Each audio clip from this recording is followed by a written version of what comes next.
So in this question we're going to do page 18, sheet number 2, and it's page 1.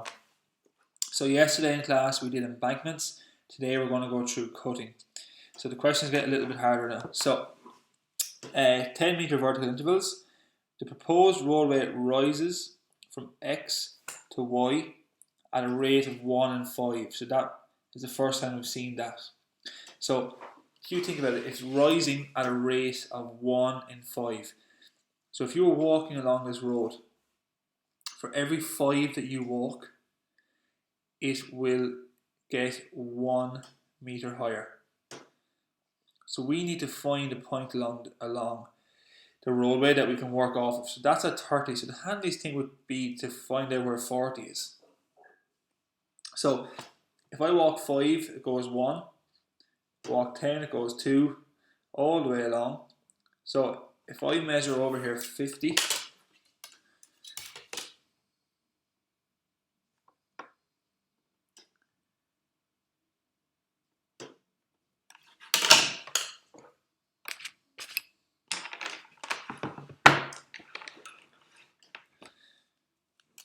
I measure over 50, so for every 5 it'll rise 1. So then if I go 50, it will rise 10. So if I make that B, and it's at 40. So B, I measure over 50, so B will be at 40 because it's rising at a rate of 1 to 5. A is a point on the centre line of the roadway and has an altitude of 30, so we have that written in there. Using side slopes of 1 in 1.5 for cutting. So your total is cutting, your ratio is 1 is to 1.5. Complete the earthworks on the northern side of the road. So to recap yesterday, if it is, so it's cutting, so let's say our roadway will be here, something like that, and I was cutting into the surrounding land, so it's going to be cutting something like that. Okay, so what it's actually doing then, when it says 1 is to 1.5, what it's actually saying is for every 1 that you go up, so my sketch not right there, I'll say it like that. For every 1 that you go up, you come out 1.5. So the first number will always be what you go up or down, and the second number will always be what you come out. So for every 1 that you go up, you will come out 1.5. So now the intervals are in distances of 10. So that means for every 10 that you go up, because the contours are in tens, so 10 will be the number you're working off of. So for every 10 that you go up, you will come out 15. So 15 will be the distance between our lines. And that will represent, so a gap of 15 will represent a contour height of 10.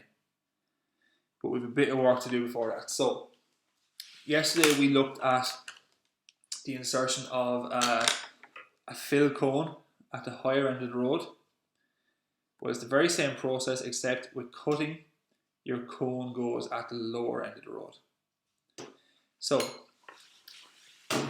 first of all, to recap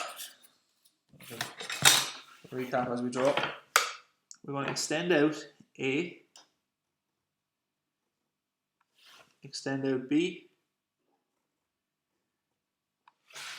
and now the fill cone relates to the distances or the height between A and B. So the difference is 10. So the fill cone would be 10 if the ratio was 1 to 1, but the ratio was 1 to 5. So the fill cone will be 15 because the distance is 10 and it's 1.5. So the fill cone will be 15 here. Let's try to find my compass.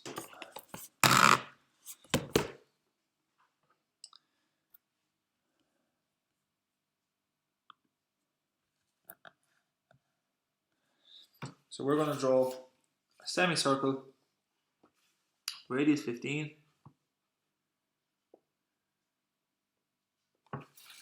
go to A,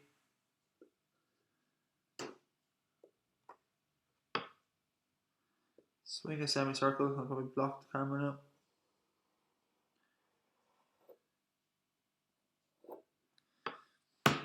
Draw a semicircle. That is your cut cone.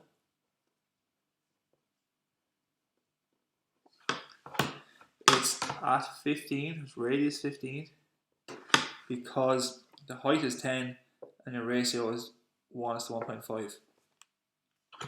What we can do now is we can draw your tangent, and it's just your best fit tangent. Draw a line. So what that will represent then, so we've drawn our cut cone. What that will represent is, because it's going back to B, that will be the 40 contour.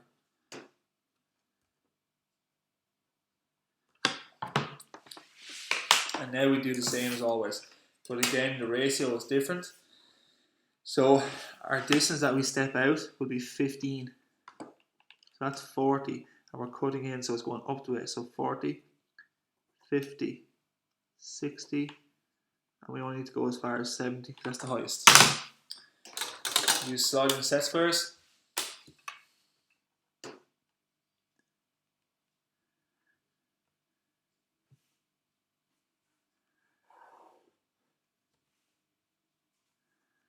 You're doing all is really likely.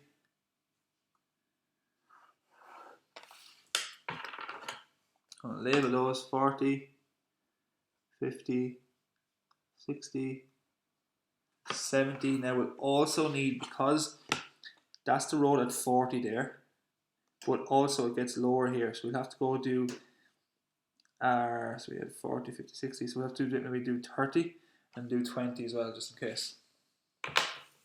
So we go with the other side of the road. Step off 15.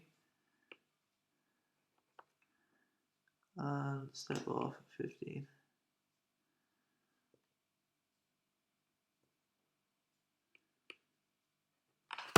We probably don't need that.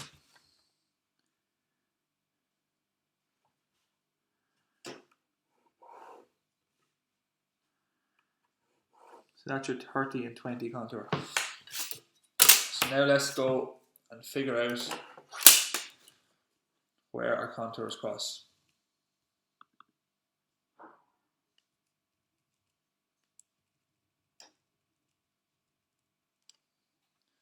So let's do the 40 first of all. So the 40 contour is there. There's also a 40 contour there.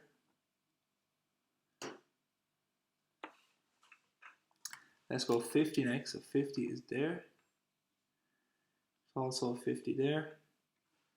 There's also a 50 there.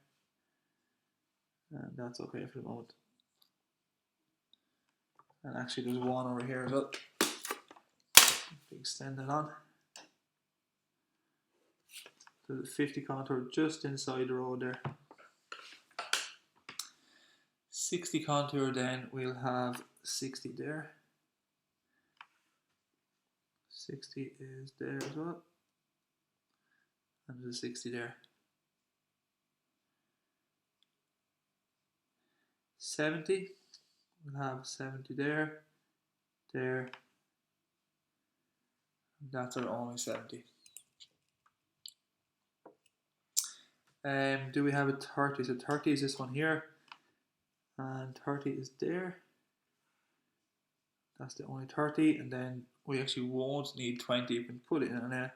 20 would be there. So at least we'll know the curve draws in like that. So now we can go and draw our curve freehand. Lightly join the dots first.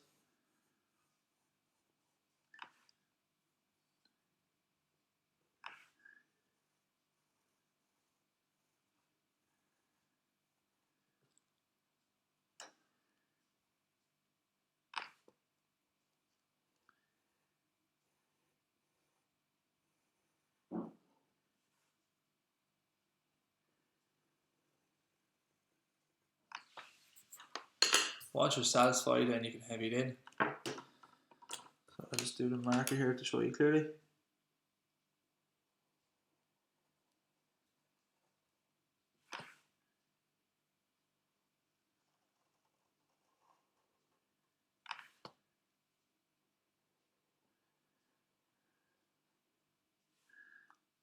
So you just do it in your H pencil, nice and heavy.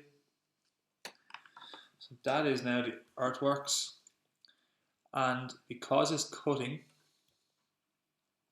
we have to put in the little symbols, which is our tadpoles. So the tadpole always swims uphill. So what we do is it goes away from the road. This is cutting into the land. The road is 1340.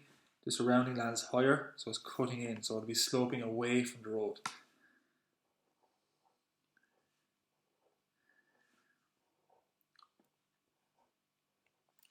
Alright, so just a few things then.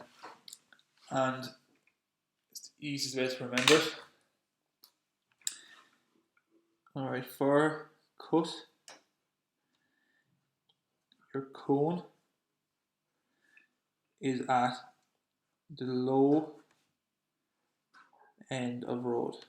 That will always be the case.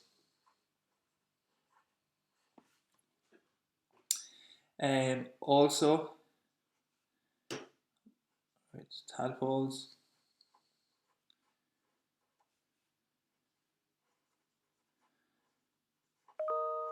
Will always go away from the road.